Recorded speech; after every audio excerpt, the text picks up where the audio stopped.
누가복음 16장 19절부터 31절까지 말씀을 통해서 하나님이 도우시는 자, 하나님이 도우시는 자라는 제목으로 오늘 본문의 말씀을 사모하며 은혜를 사모하며 말씀을 듣습니다.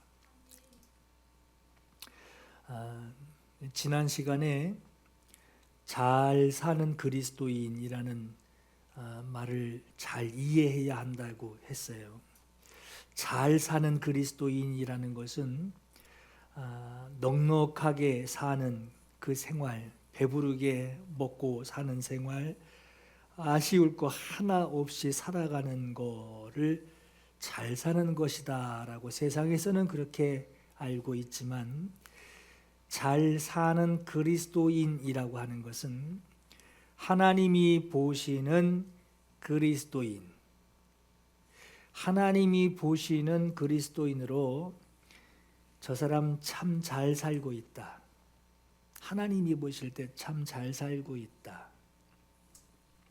하나님께 부르심을 받아 육신의 삶을 마치고 하나님께 부르심을 받은 그리스도의 인생, 그 사람의 인생을 두고 저 사람 참 잘 살았다. 물론 사람이 그 사람에 대해서 이야기해 줄 수는 있지만 하나님이 절대 기준이 되실 때, 하나님이 말씀하실 때 참 잘 살았다 하시는 하나님의 시각, 하나님이 보시는 잘 사는 인생, 그 인생이 잘 사는 그리스도인이라고 하는 거죠. 그리스도인으로 어떻게 잘 살고 있느냐, 이게 그리스도인으로 잘 사는 게 뭐가 잘 사는 것이냐, 어떤 상황에서도 내 삶이 풍족하거나 부족하거나 그것마저도 없거나 어떤 상황에서도 하나님의 말씀에 순종하는 생활, 당장의 손해를 내가 감수하고라도 그를 믿는 자는 멸망하지 않고 영생을 얻게 하려 하심이라 하신 그 말씀대로 영생을 주시는 하나님의 약속의 말씀으로 붙잡고 그 말씀을 순종하는 그 믿음, 그것으로 무엇이 나에게 발생되느냐, 영생하는 하나님의 약속, 나를 영생하게 해주신다라고 하는 하나님의 말씀을 내가 다른 이에게 빼앗기지 않고, 세상에 빼앗기지 않고, 내가 부인하지 않고, 내가 잃어버리지 않고 그것을 붙들고 사는, 그 약속을 내가 파기하지 않고 내가 붙들고 사는 그 삶을 살았다라고 하는 것이 잘 살아온 사람이라고 하는 거예요. 그리스도인에게 잘 산다라고 하는 것은 내가 기준이 돼서 내가 나에게 만족하는 삶, 내가 만족하는 이 정도면 됐다라고 하는 그 수준을 말하는 것이 아니라, 잘 산다라고 하는 것은 영생을 주시는 분이, 그분이 인정해 주시는 순종, 그 순종으로 사는, 영생을 얻을 수 있는 순종,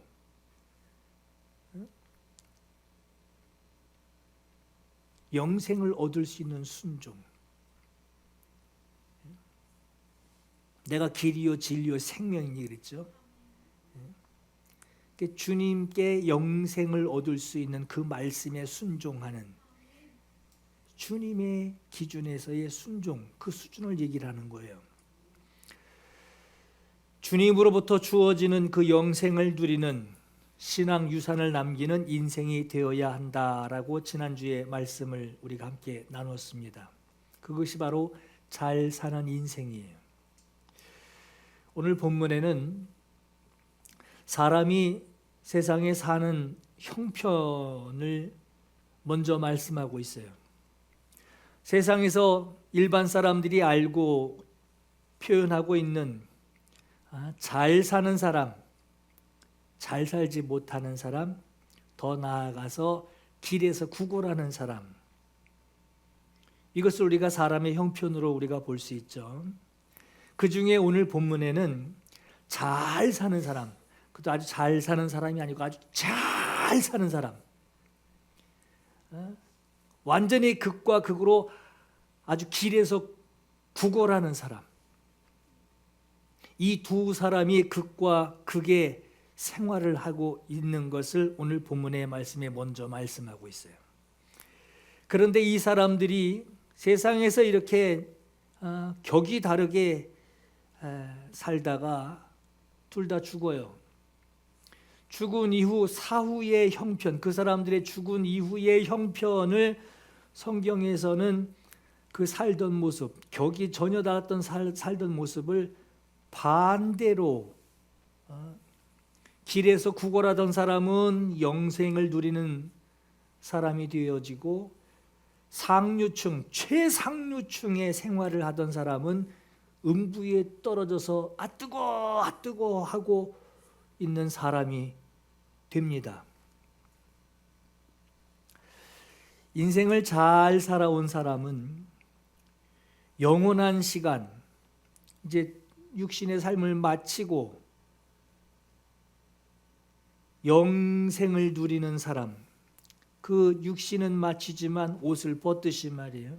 육신의 옷을 벗고 자기의 혼이 이제 살아갈 그 영혼의 때에 어떤 사람은 영생을 누리는 삶을 누리게 되고 어떤 사람은 음부에 떨어지는 생활을 하게 돼요. 이걸 볼 때 우리가 세상에서 잘 살아야 한다. 잘 살아야 한다. 이게 무슨 의미인지를 우리가 생각을 하셔야 합니다. 초등학교 시절에 학교에서 해마다 학년이 바뀌면 가정통신문을 보냅니다. 말 그대로 가정통신문이에요. 설문조사 용지를 보낼 때가 있는데 가정통신문에는 아버지의 직업, 부모의 직업, 그리고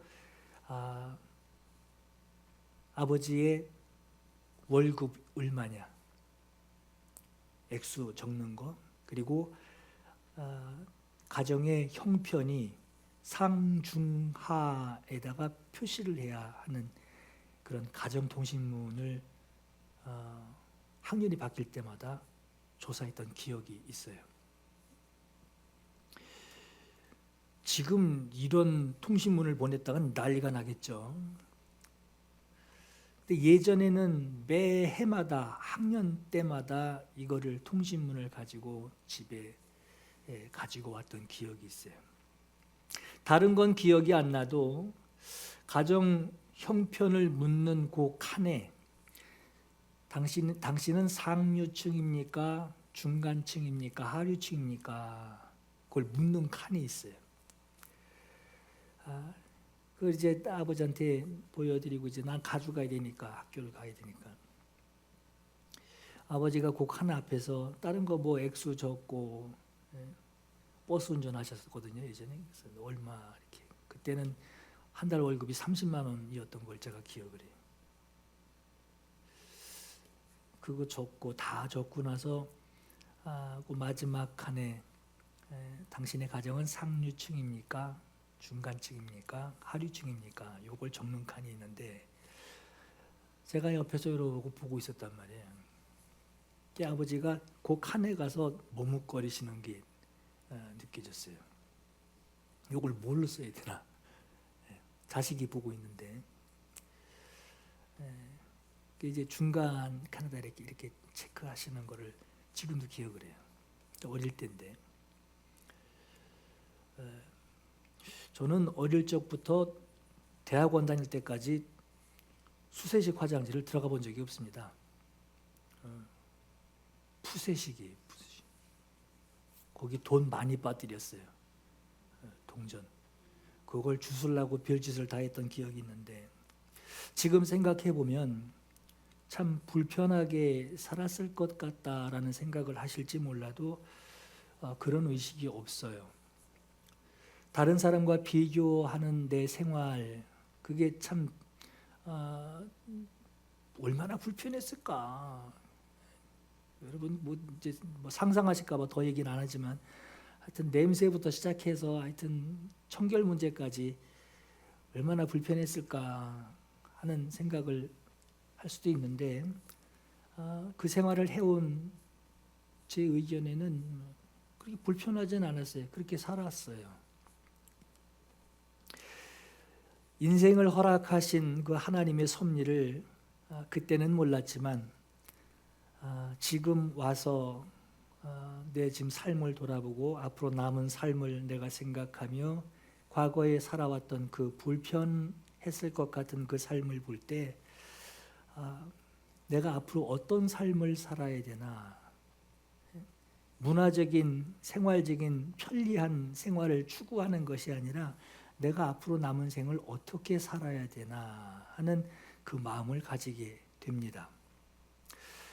여러분, 오늘 본문에서 부자와 거지가 그렇게 살았어요. 세상에서 살았는데, 죽어서 사후 세계에서는 각자 들어가는 자리가 달랐습니다. 그렇게 왜 갈라지게 되었느냐? 그 조건은 세상에서 부자로 살았다라고 하는 그 이유 때문에, 넌 세상에서 부자로 살았으니까 이제 불행하게 살아 하고 음부로 들어가거나, 거지는 지금까지 불쌍하게 살았으니까 이제 아브라함의 품에 들어가서 이제 편안하게 살아야 돼, 그 논리가 아니에요.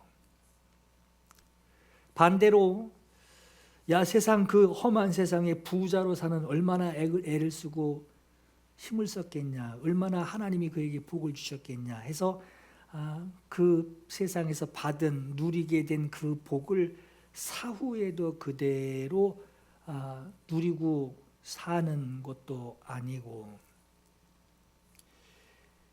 얼마나 세상에서 게으르고 저주받았으면 그렇게 거지가 돼서 세상에서 구걸하며 다니는, 그렇게 불행하게 살게 되었느냐. 그 불행이 사후에도 이어지리라 하고 음부로 들어가는 그 논리도 아닙니다.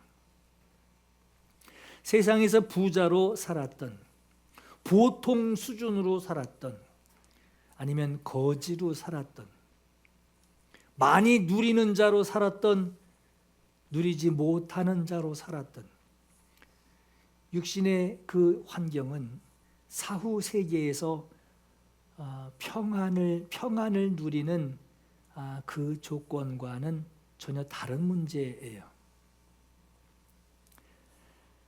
세상의 삶에서 사후 세계의 영생의 자리로 또는 음부의 자리로 들어가게 된 결정적인 이유가 뭘까? 오늘 본문에 우리가 본문의 내용을 우리가 잘 알고 있는 것이지만, 여러분 다시 한번 자세히 한번 이해하는 시간으로 하나하나 좀 확인 좀 해보려고 합니다. 한 부자가 있어 자색 옷과 고운 베옷을 입고 날마다 호화롭게 즐기더라. 이 자색 옷은 제사장이 입는 옷입니다.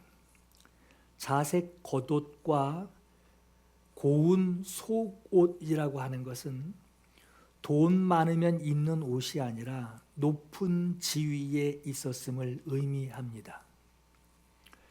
부자는 24절 뒤에 나오는 아버지 아브라함이요 라고 아브라함을 불러요. 이 얘기는 혈통적으로 아브라함의 직계 후손이라고 하는 거예요.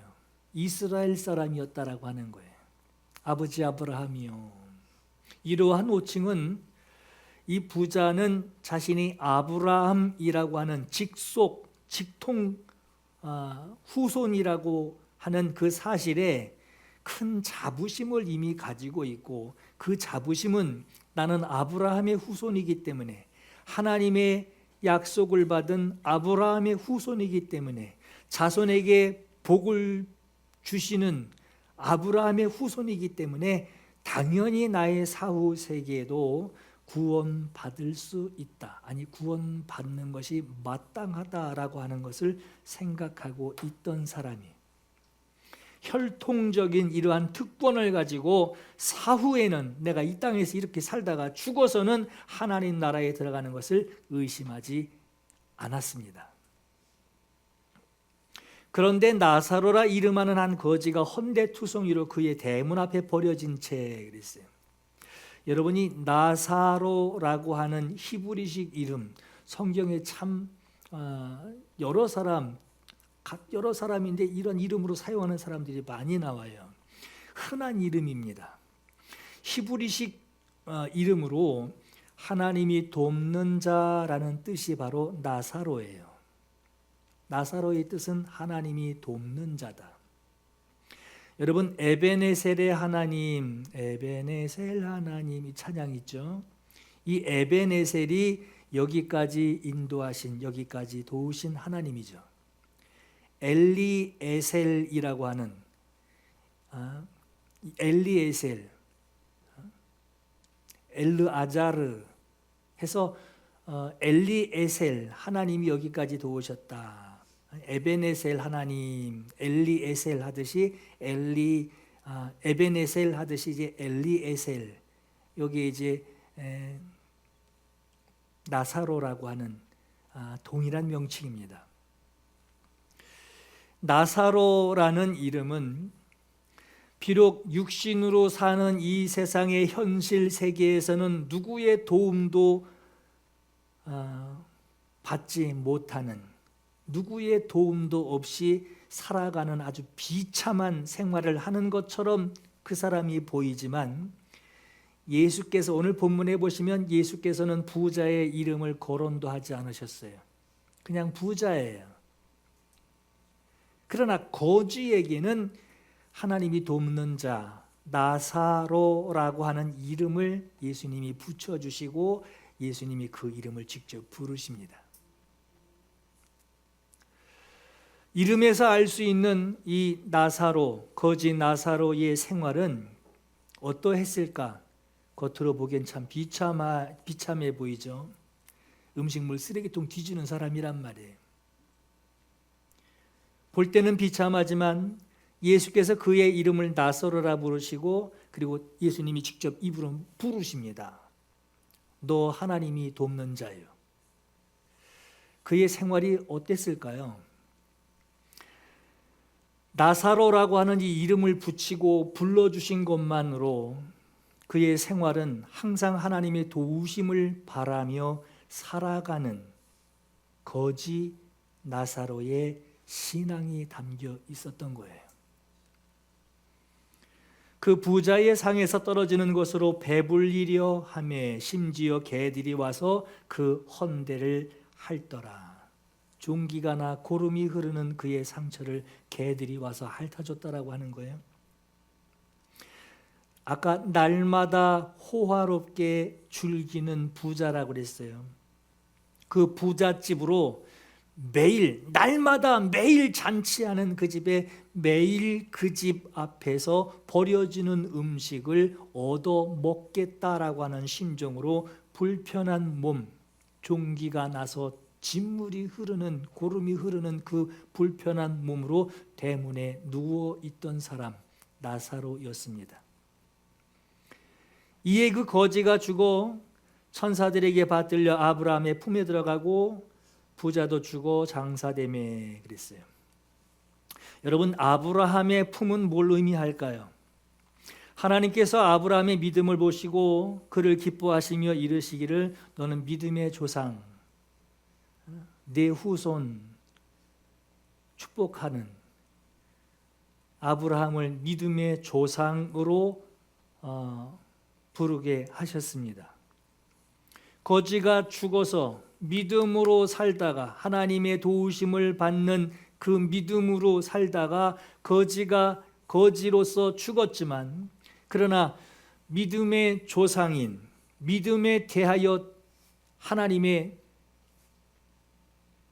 인정을 받은, 믿음에 대하여 위로해 줄 수 있는 그 믿음의 조상인 아브라함의 품에 들어간 거예요. 거지로 살았기 때문에 아브라함의 품에 들어갔다라고 하는 것이 아니라, 불쌍해서 끌어안아줬다는 것이 아니라 자기를 도우시는 하나님을 그가 믿는 것으로 믿음의 조상인 아브라함의 품에 안기게 되었다라는 겁니다. 나사로는 아브라함의 품에 안겨서 상당히 믿음으로 인하여 상당한 영접 환영을 받게 되었고, 아브라함과 같은 행복, 믿음에 대하여, 하나님께 향한 믿음에 대하여 아브라함이 가지고 있는 그 품에 가지고 있는 행복, 그 행복을 나사로가 그 품에 안기어 같은 행복에 참여하고 있었다라고 하는 거예요. 다시 육신으로 와볼까요? 거지 나사로는 그 죽음 이후에 시체가 아마도 매장되지도 못하고 동네 바깥 어디 들판에 널브러져 있었을 수도 있겠다 하는 상상을 해봅니다. 길가에 버려진 사람.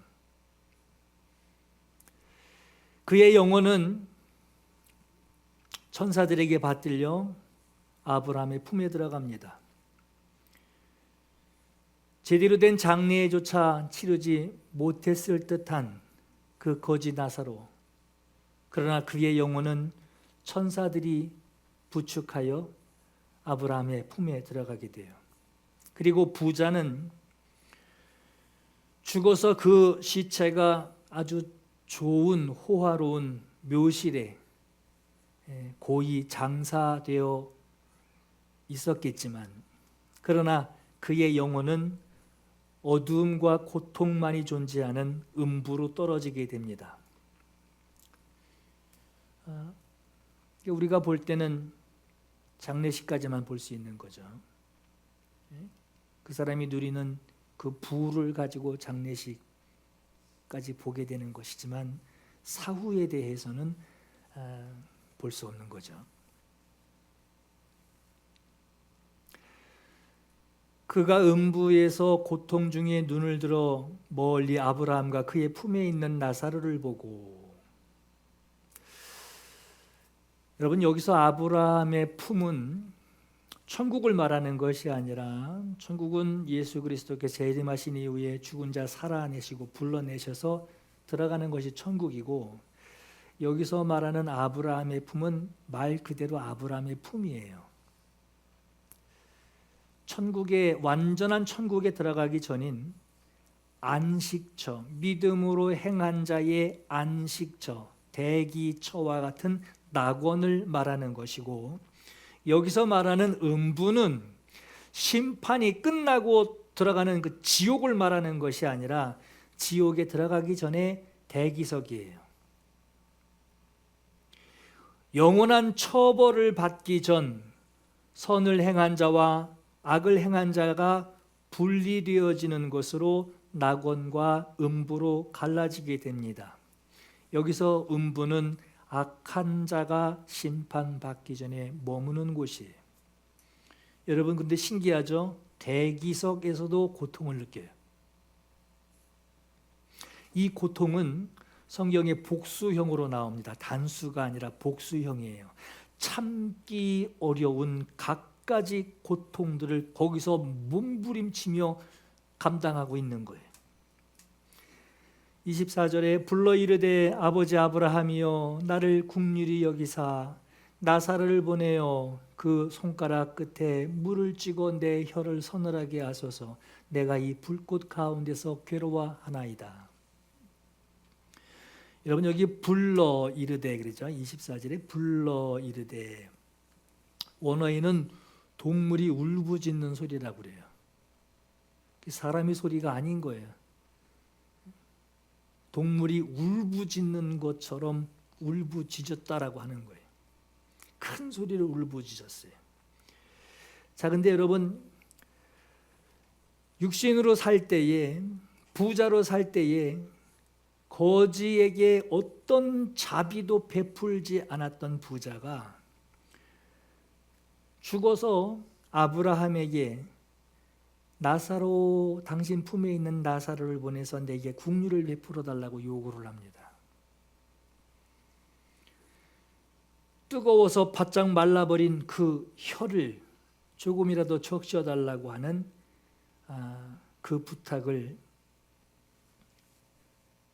나사로를 통해서 그 일을 하게 해달라고 부탁을 해요. 자비를 베풀어 달라고 부탁을 합니다. 얼마나 뜨겁고 견디기 어려웠던 그 장소였는지를 우리가 보게 돼요. 그가 괴로워하고 있었다라고 하는 것은 음부니까 괴롭겠지라는 그런 것이 아니라 그것이 하나님의 심판이라고 하는 거예요. 하나님의 심판에 의한 고통이라고 하는 거예요.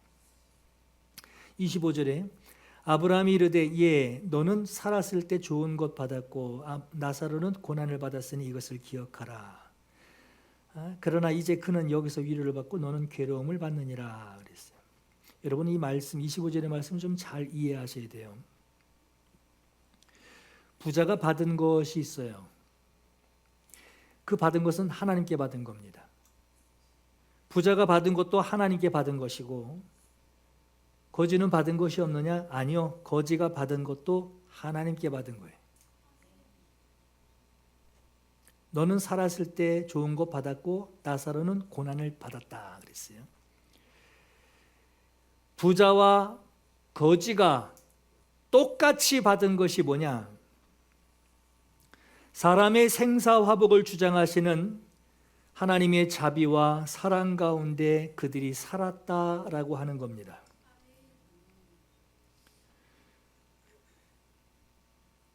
거지가 받은 것이 없지 않나? 아니 부자는 저렇게 상다리가 부러지게 많이 받았는데. 자, 이러한 기준이 왜 생겼느냐? 사람이 살아가는데 편리하고 불편하지 않은, 살아가는데 불편하고 어려움을 느끼는 게 편리한 것과 불편한 것, 많은 것과 없는 것을 나눠서 구분하기 때문에 그 사람은 받았고 이 사람은 못 받았어 라는 이 구분을 하는 거예요. 그러나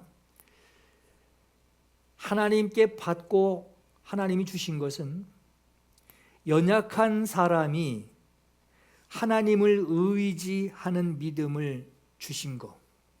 사람은 연약하기 때문에 하나님을 의지하며 살아야 하는 그 은혜를 주신 거예요. 하나님을 의지하는 그 믿음은 모두에게 열어 두신 겁니다. 여러분, 예수님께서 전도하실 때 고아와 과부, 어려움 당하는 자, 가난한 자, 약한 자들을 만나 주셨어요. 그렇듯이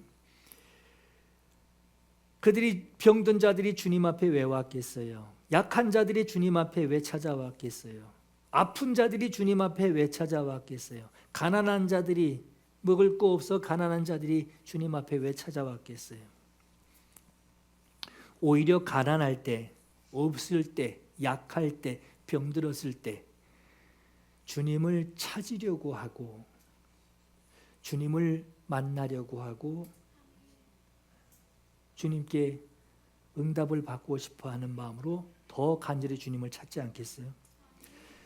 아쉬울 것이 없이 살아가는 자에게는, 넉넉함으로 살아가는 자에게는 그런 자에게 하나님을 향한 믿음을 구하기란 참 어려울 수 있습니다. 세상에 사는 동안 우리 모두가 받은 것이 뭐냐? 하나님의 보호하심 가운데 있었다라고 하는 거예요.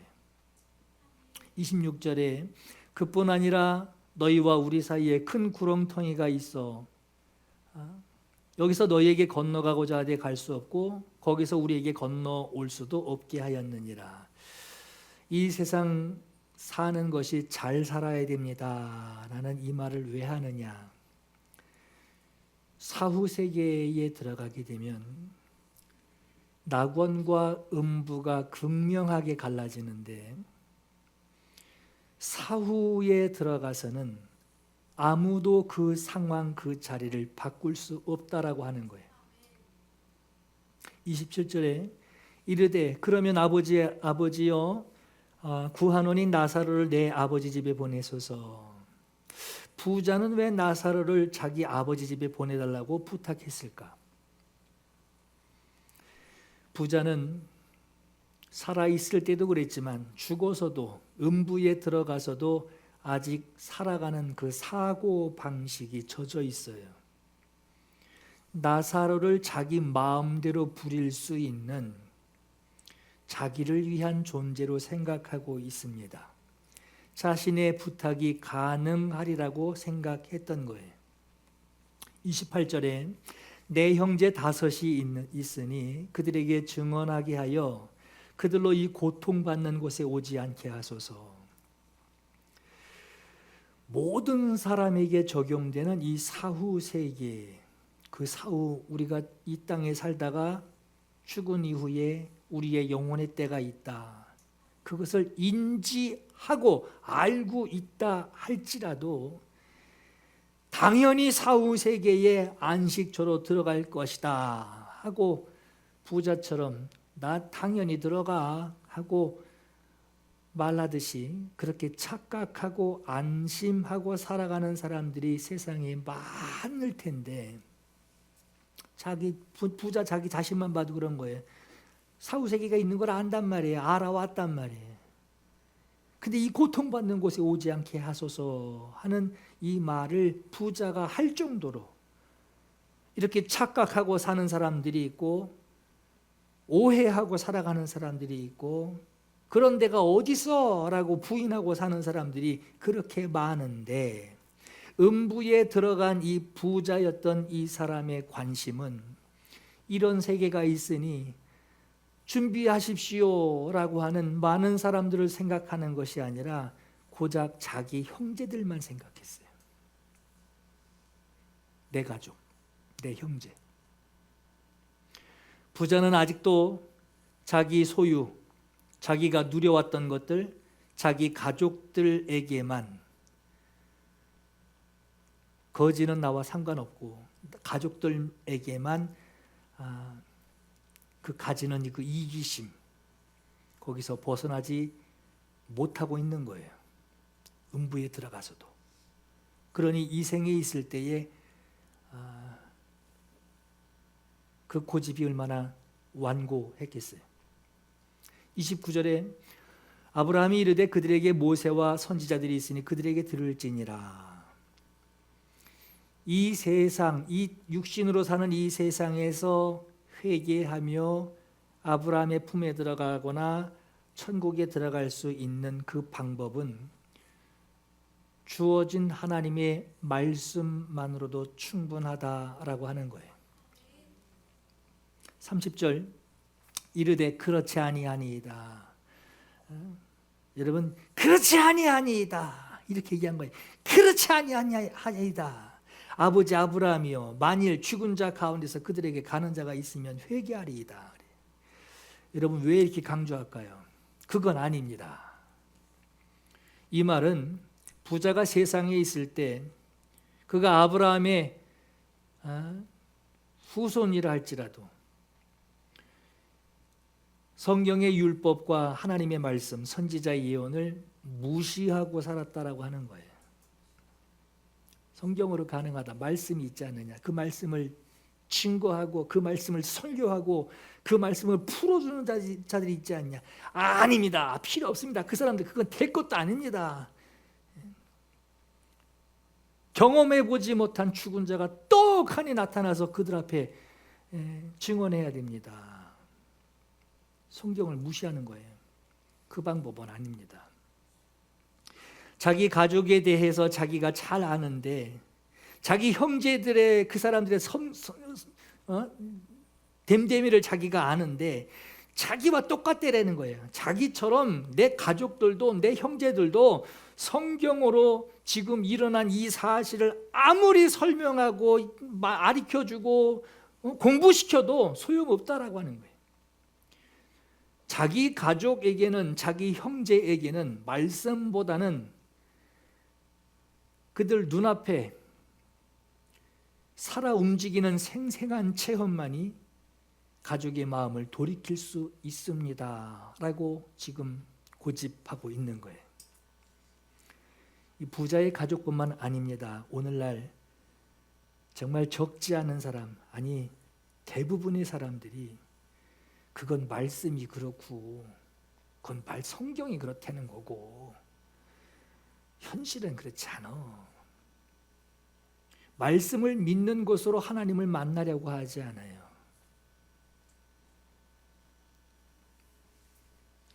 자기에게 이득이 되는 눈에 보이는 현상, 내 손해보는 눈에 보이는 현상 아니에요. 내가 이득이 되는, 내가 좀 많이 소유하고 내가 많이 부풀리고 내가 많이 획득하는 그 현상. 교회 다녔더니 이렇게 이런 일이 일어났어 하듯이 그 보이는 현상들이 없이는 믿으려고 하지 않는다라고 하는 거예요. 31절 이르되 모세와 선지자들에게 듣지 아니하면 비록 죽은 자 가운데서 살아난 자가 있을지라도 구원함을 받지 아니하리라 하였다 하시니라. 말씀만으로 충분한데 근데 그 말씀을 순종하지 않는다면,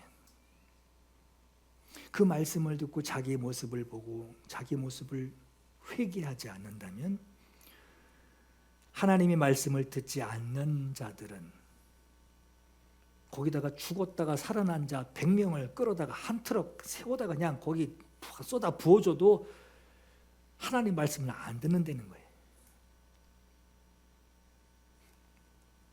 여러분, 하나님이 도우시는 분, 하나님은 도우시는 분이십니다 라는 이 고백을 언제 하게 되고 하나님이 도우시는 분이시라는 것을 언제 알게 될까요?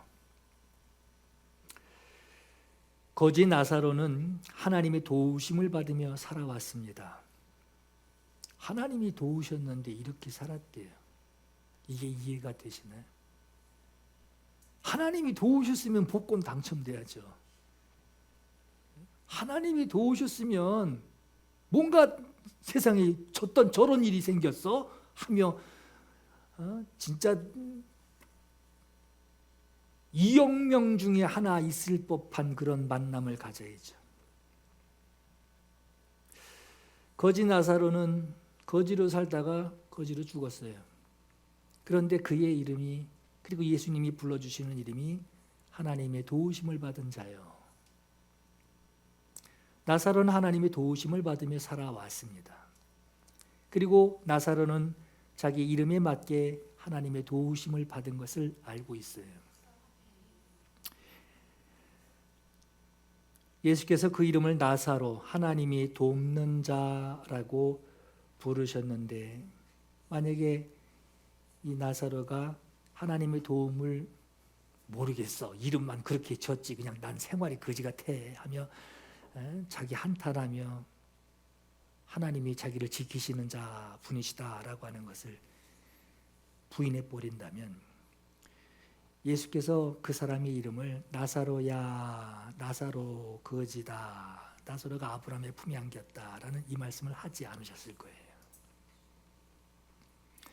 하나님의 도우심을 구할, 하나님의 도우심을 간절히 구해야 하는 것이 언제 일어나느냐? 도우심이 필요한 걸 알아야지 도움을 구하죠. 자기 모습을 볼 때예요. 하나님의 도움을 구할 자기 모습을 볼 수 있을 때, 자기 모습을 볼 수 있으려면 뭘 봐야 되죠? 말씀 봐야 돼요. 그때 하나님의 도우심을 가장 잘 느낄 수 있지 않겠습니까? 시편 5개의 구절을 좀 소개를 할게요. 주의 얼굴을 내게서 숨기지 마소서. 주의 종을 노하여 버리지 마소서. 주는 나의 도움이 되셨나이다. 나의 구원의 하나님이여. 구원이 필요한 자예요. 나의 구원의 하나님이여. 나를 버리지 마시고 떠나지 마소서. 여호와는 나의 힘과 나의 방패이시니 내 마음이 주를 의지하여 도움을 얻었도다. 내 마음이 주님을 의지할 수밖에 없는 내 마음이에요. 주님을 의지할 수밖에 없는 내 공허함 정도가 아니라 그 바닥의 마음. 나는 가난하고 궁핍하오나 주께서는 나를 생각하시오니 주는 나의 도움이시요 나를 건지시는 이시라. 나는 가난하고 궁핍하오나 주는 나의 도움이시요 나를 건지시는 이시라. 하나님이여 속히 내게 임하소서. 하나님이여 속히 내게 임하소서. 나는 가난하고 궁핍하오니 주는 나의 도움이시요 나를 건지시는 이시니이다. 시편 94편에 여호와께서 내게 도움이 되지 아니하셨다면, 보세요. 하나님이 나의 도움이 되시는 것을 내가 아는 거예요. 내가 주님이 아니면 나는 살아갈 수 없는 것을 아는 거예요. 내게 도움이 되지 않으셨으면 내 영혼은 벌써 침묵 속에 잠겼으리이다. 여러분, 거지가 하나님 찬송하는 찬양하는 걸 생각해 보세요. 거지가 하나님을 향한 찬송을 입에서 흥얼거리며 예수 사랑하심은, 중간에 감사합니다, 누가 동전 던져줘가지고 감사합니다, 거룩하신 말일세. 여호와께서 내게 도움이 되지 아니하셨다면 저는 침묵 속에 잠겼을 것입니다. 좌절이죠. 그냥 인생 포기하는 거고, 주님이 나를 돕지 않으셨으면 내 입에서 찬송이 나올 수가 없습니다 하는 고백이죠. 여러분, 나사로라고 하는 이름은 우리가 그 뜻을 알고 있기 때문에 연결을 시키시지만 성경에 가장 흔한 이름이 바로 나사로예요. 흔하다라고 하는 것은 우리 모두는 하나님의 도움을 받아야만 살 수 있다라고 하는 겁니다. 도움을 받아야 할 사람들 가운데 예수께서 나사로, 이 거지는 나사로, 하나님이 도움을 받는 자라고 하는 그 이름을 불러주시는, 그 이름으로 주님께 도움을 받고 있다는 사실을 알고 있는 사람은 부자가 아니라도, 좌절하는 사람이 아니라도, 부자이지 않아도, 가난하지 않아도 도움이 필요 없을 것 같은 그러한 사람도 하나님의 도우심을 받아 살아가야 할 사람들이고 믿음으로 살아가야 할 사람들입니다. 하나님이 여러분들과 함께하고 계심에도 하나님의 도우심을 잘 모르겠는데 하고 하나님의 도우심을 알지 못하고 있는 것은, 그래서 하나님의 부르심을 듣지 못하고 있는 것은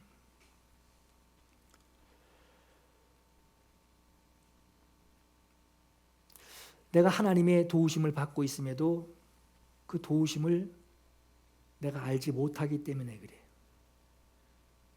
자식을 키웠더니 엄마가 나한테 해준 게 뭐 있어? 아빠가 나한테 해준 게 뭐 있어? 라는 말을 들으면 무너지죠. 그렇듯이 하나님의 도우심을 알고 있어야 나를 돕고 계시는 그분의 부르심을 내가 알 수 있는 거죠. 불편하고 가난한 환경 가운데 있어도 그 환경에서도 얼마든지 하나님이 도우시는 그 도움을 받을 수 있는 것이고 하나님을 의지하는 삶을 살다가 영생을 맞이하게 되는 것입니다. 오늘 여러분들이 하나님께서 여러분들을 도우시고 계시다는, 하나님은 우리 연약함을 도우시고 계시다, 이걸 그냥 알고만 있지 마시고 하나님 나를 도우시고 계시다라는 것을 이미 확신하시고, 분명히 그냥 확신하시고, 그것으로 예수께서 그 흔한 이름 나사로라고 하는 이름을 부자에게는 붙이지도 않았어요. 이름 석자도 없어요. 근데 나사로, 그 거지에게는 넌 나사로다, 하나님이 너를 도우시는 자다, 넌 도움을 받는 자다. 그리고 그의 이름을 주님이 부르셨어요. 나사로. 주님이 인정하셨다는 거예요. 그것처럼 여러분, 주님께, 너는 하나님께 도움을 받는 자다 라는 이 주님이 나를 부르시는 것을 좀 직접 들으시고, 내가 인정하는 거예요. 그래, 난 나사로다. 난 주님의 도우심을 받고 있는 자다. 나사로다. 그것으로 여러분들을 통해서 천국과 지옥이 있는 것을 주님이 알려주시는데 여러분들을 쓰신다면 얼마나 감사하겠어요.